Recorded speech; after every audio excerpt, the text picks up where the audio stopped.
사랑하는 성도 여러분, 어제 하루도 주의 은혜 가운데 평안하셨습니까? 2021년 5월 14일 금요일 아침 매일 성경 말씀 묵상 시간입니다. 다 같이 사도신경으로 신앙 고백하며 오늘 말씀 묵상 시간 함께 시작하겠습니다. 나는 전능하신 아버지 하나님 천지의 창조주를 믿습니다. 나는 그의 유일하신 아들 우리 주 예수 그리스도를 믿습니다. 그는 성령으로 잉태되어 동정녀 마리아에게서 나시고 본디오 빌라도에게 고난을 받아 십자가에 못 박혀 죽으시고 장사된 지 사흘 만에 죽은 자 가운데서 다시 살아나셨으며 하늘에 오르시어 전능하신 아버지 하나님 우편에 앉아 계시다가 거기로부터 살아있는 자와 죽은 자를 심판하러 오십니다. 나는 성령을 믿으며 거룩한 공교회와 성도의 교제와 죄를 용서받는 것과 몸의 부활과 영생을 믿습니다. 아멘. 오늘 우리가 함께 읽을 기록된 하나님 말씀은 사사기 제20장 8절에서 28절까지의 말씀입니다.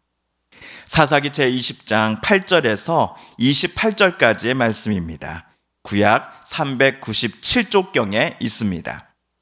모든 백성이 일제히 일어나 이르되 우리가 한 사람도 자기 장막으로 돌아가지 말며 한 사람도 자기 집으로 들어가지 말고 우리가 이제 기브아 사람에게 이렇게 행하리니 곧 제비를 뽑아서 그들을 치되 우리가 이스라엘 모든 지파 중에서 100명에 10명, 1000명에 100명, 10,000명에 1000명을 뽑아 그 백성을 위하여 양식을 준비하고 그들에게 베냐민의 기브아에 가서 그 무리가 이스라엘 중에서 망령된 일을 행한 대로 징계하게 하리라 하니라. 이와 같이 이스라엘 모든 사람이 하나같이 합심하여 그 성읍을 치려고 모였더라. 이스라엘 지파들이 베냐민 온 지파의 사람들을 보내어 두루 다니며 이르기를 너희 중에서 생긴 이 악행이 어찌 됨이냐. 그런즉 이제 기브아 사람들 곧 그 불량배들을 우리에게 넘겨주어서 우리가 그들을 죽여 이스라엘 중에서 악을 제거하여 버리게 하라 하나 베냐민 자손이 그들의 형제 이스라엘 자손의 말을 듣지 아니하고 도리어 성읍들로부터 기브아에 모이고 나가서 이스라엘 자손과 싸우고자 하니라. 그때 그 성읍들로부터 나온 베냐민 자손의 수는 칼을 빼는 자가 모두 26,000명이요 그 외에 기브아 주민 중 택한 자가 700명인데 이 모든 백성 중에서 택한 700명은 다 왼손잡이라. 물매로 돌을 던지면 조금도 틀림이 없는 자들이더라. 베냐민 자손 외에 이스라엘 사람으로서 칼을 빼는 자의 수는 40만 명이니 다 전사라. 이스라엘 자손이 일어나 베델에 올라가서 하나님께 여쭈어 이르되 우리 중에 누가 먼저 올라가서 베냐민 자손과 싸우리까 하니 여호와께서 말씀하시되 유다가 먼저 갈지니라 하시니라. 이스라엘 자손이 아침에 일어나 기브아를 대하여 진을 치니라. 이스라엘 사람이 나가 베냐민과 싸우려고 전열을 갖추고 기브아에서 그들과 싸우고자 하매 베냐민 자손이 기브아에서 나와서 당일에 이스라엘 사람 22,000명을 땅에 엎드려 뜨렸으나 이스라엘 사람들이 스스로 용기를 내어 첫날 전열을 갖추었던 곳에서 다시 전열을 갖추니라. 이스라엘 자손이 올라가 여호와 앞에 저물도록 울며 여호와께 여쭈어 이르되 내가 다시 나아가서 내 형제 베냐민 자손과 싸우리이까 하니 여호와께서 말씀하시되 올라가서 치라 하시니라. 그 이튿날에 이스라엘 자손이 베냐민 자손을 치러 나아가매 베냐민도 그 이튿날에 기브아에서 그들을 치러 나와서 다시 이스라엘 자손 18,000명을 땅에 엎드려 뜨렸으니 다 칼을 빼는 자였더라.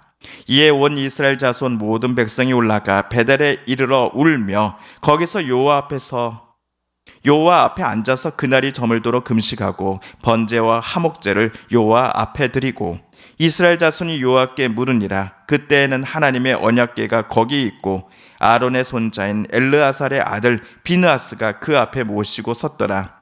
이스라엘 자손들이 여쭈기를 우리가 다시 나아가 내 형제 베냐민 자손과 싸우리이까 말리이까 하니 여호와께서 이르시되 올라가라. 내일은 내가 그를 내 손에 넘겨주리라 하시는지라. 아멘.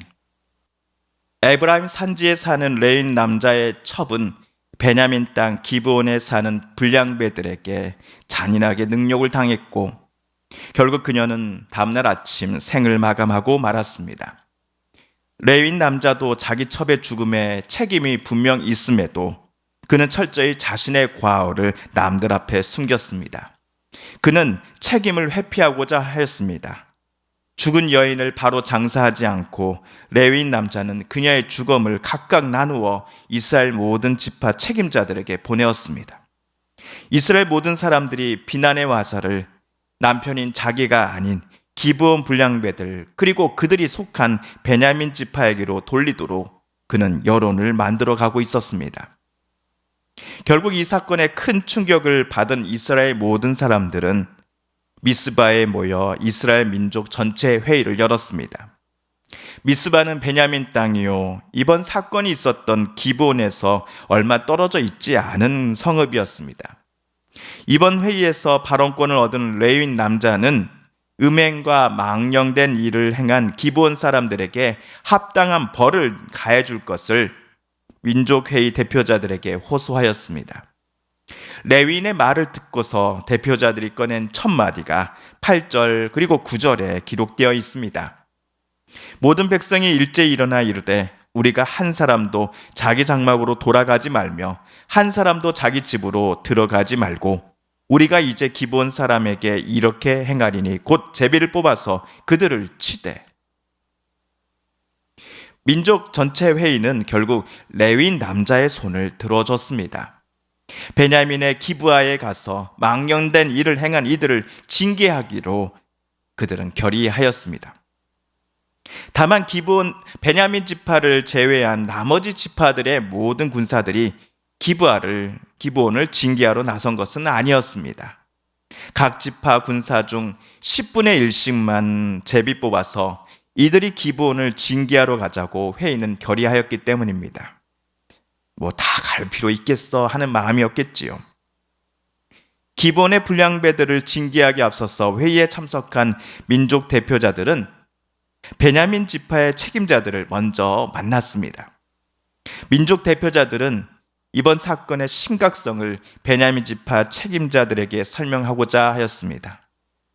기브온의 그 불량배들의 신변을 인계받고 그들을 처형하는 일에 베냐민 지파 어른들이 협조해 줄 것을 민족회의 대표자들은 요청하기 위해서였습니다. 하지만 베냐민 지파 총회는 이스라엘 전체 민족회의의 협조안을 거부하였습니다. 오히려 자기네 군사들을 기브아에 모두 집결시켰습니다. 기브아의 불량배들을 잡고자 모인 이스라엘 전체 민족회의 연합군들과 전쟁을 하기 위해서였던 것입니다. 베냐민 대 나머지 이스라엘 11지파 간의 내전을 앞두고 성경은 각 진영의 군사수를 각각 기록해 두었습니다. 먼저 기브아에 모인 베냐민 군사는 2만 6천 명이었습니다. 이 중 700명은 왼손잡이에 물매로 돌을 던지는 데 있어서 전문가들이었다라고 성경은 말해줍니다.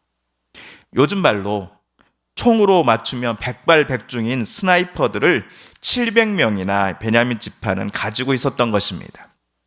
반면 베냐민을 치기 위해 모인 이스라엘의 나머지 지파 연합군들의 군사 수는 17절을 보시면요, 40만 명으로 적혀져 있습니다.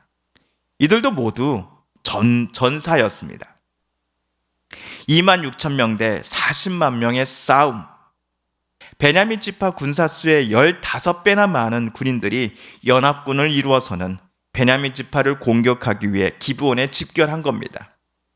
아무리 베냐민 지파가 용감하고 또한 700명이나 되는 왼손잡이 특전사들이 있다고 하더라도 15배나 많은 연합군과 맞서 승리할 확률은 매우 낮게 보입니다. 그런데 막상 전투가 시작되고 보니 우리의 예상과는 전혀 다른 결과가 나왔습니다. 이스라엘 연합군은 40만 군사가 다 나가지 않고 첫 번째 전투에서는 유다 지파 소속 군사들만 베냐민 지파와 싸우러 나갔다가 2만 2천 명이나 전사하고 맙니다. 이스라엘 연합군 최고 책임자는 전투가 시작되기 전 여호와께 물었습니다. 하나님, 우리 중에 어느 지파가 먼저 올라가서 베냐민 자손과 싸워야 할까요? 이에 주님은 유다 지파가 먼저 올라가거라라고 대답해 주셨습니다. 베냐민 지파의 군사수는 연합군 수에 비해 너무나 적었기에 연합군 최고 책임자는 모든 지파가 굳이 다 나갈 필요는 없고 우리 중 한 지파 군사들만 내보내도 충분히 이번 전투에서 승리할 수 있다라고 생각한 모양입니다. 이처럼 베냐민 지파를 우습게 보고는 유다 지파만 나갔는데 정작 맞붙어 보니 유다 지파는 베냐민 지파에게 패배하고 말았습니다. 당연히 승리할 것으로 예상했던 연합군으로서는 이번 패배가 큰 충격이 아닐 수 없었습니다. 큰 충격을 받은 연합군은 가까스로 전열을 가다듬고 하나님 앞에 다시 나아갔습니다. 23절입니다. 이스라엘 자손이 올라가 여호와 앞에서 저물도록 울며 여호와께 여쭈어 이르되 내가 다시 나아가서 내 형제 베냐민 자손과 싸우리까 하니 여호와께서 말씀하시되 올라가서 치라 하시니라. 하나님께로부터 그래 올라가라 베냐민 지파를 치라는 대답을 듣고서 이틀 후에 이스라엘 연합군은 베냐민 자손을 치러 또다시 나아갔습니다. 지난 1차 전투에는 유다 지파만 나갔지만 이번에는 연합군 전체가 출격한 모양입니다. 그런데 이번 두 번째 전투에서도 승리는 베냐민 지파의 것이었습니다. 이번 2차 전투에서 연합군 측은 무려 1만 8천 명이 전사하고 맙니다. 1차 그리고 2차 전투에서 베냐민 지파에게 모두 패하였으나 이스라엘 연합군은 전투 의지를 정말 상실하기 직전으로 내몰린 상태였습니다. 아무리 숫자가 많아도 싸우기만 하면 베냐민 지파에게 패배하였기에 연합군들의 사기는 그야말로 땅에 떨어졌을 것입니다. 이스라엘 연합군은 큰 충격에 빠져 가까스로 전열을 가다듬고는 베델로 나아갔습니다. 베냐민과 전투 당시에 하나님의 언약궤가 베델에 있었기 때문이었지요. 이스라엘 연합군은 베델에서 밤새도록 금식하고 번제와 화목제를 하나님 앞에 드렸습니다. 하나님, 우리가 다시 나아가 내 형제 베냐민과 싸우는 게 맞습니까? 아니면 지금이라도 전쟁을 멈추고 각자 집으로 되돌아가는 게 옳습니까? 이들의 질문에 하나님께서는 오늘 28절에서 이렇게 대답하시지요. 여호와께서 이르시되 올라가라. 내일은 내가 그를 내 손에 넘겨주리라. 지난 1차, 2차 모두 이스라엘 연합군은 하나님의 말씀대로 베냐민 지파와 맞서 싸웠건만 전부 패배하였습니다. 그렇게 이스라엘 연합군들 대다수는 이번 28절에서처럼 말씀하시는 하나님을 신뢰하기가 어려웠을 것입니다. 과연 이스라엘 연합군은 내일은 하나님 말씀하신 그 내일은 반드시 베냐민을 너희 손에 넘겨주겠다라고 그 약속하신 하나님의 말씀을 우리가 신뢰하고서 전투에 나가는 게 옳을까? 라고 생각했을 것입니다. 자, 그렇다면 이스라엘 연합군은 다음날 베냐민과의 제3차 전투를 벌였을까요? 아니면 여기서 전쟁을 멈추고 각자 집으로 되돌아갔을까요? 자세한 이야기는 우리 다음 주 화요일에 살펴보도록 하겠습니다. 사랑하는 성도 여러분, 오늘 말씀을 읽으실 때에 하나님께서 저와 여러분에게 깨닫게 해주신 교훈과 말씀, 또 들려주신 음성을 기억하며 이 시간 우리 함께 기도드리길 원합니다.